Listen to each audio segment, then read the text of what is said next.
Welcome to Not Milk Never Milk. Subscribe if you're lactose intolerant. You need a GitHub account and an editor, so sign in now and activate Copilot. Once done, install the Copilot extension in VS Code and follow the sign-in prompts. This ties your subscription to the editor. Make sure the status bar shows Copilot is active, because that confirms the extension can access your account. If you want, set a personal workspace or folder so suggestions are scoped to the project. Doing this first prevents noisy, irrelevant completions later. Open your project and enable inline suggestions so Copilot can propose code as you type. Then write a clear comment or a function signature. Copilot uses that context to generate multi-line completions, so be specific about inputs and expected behavior.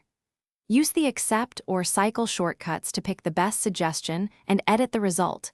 This trains your workflow. Make sure to adjust suggestion frequency and telemetry settings in preferences to balance. After accepting suggestions, always review for correctness, style, and security. Copilot aids productivity but does not replace your review. Once satisfied, run tests and linting, then commit changes. If you want quieter suggestions, tweak workspace exclusions and key bindings to control when Copilot triggers. If suggestions stop appearing, re-authenticate your GitHub session, restart VS Code, and inspect the extension logs for errors. This fixes most issues. Finally, experiment with prompt phrasing to get more precise results over time.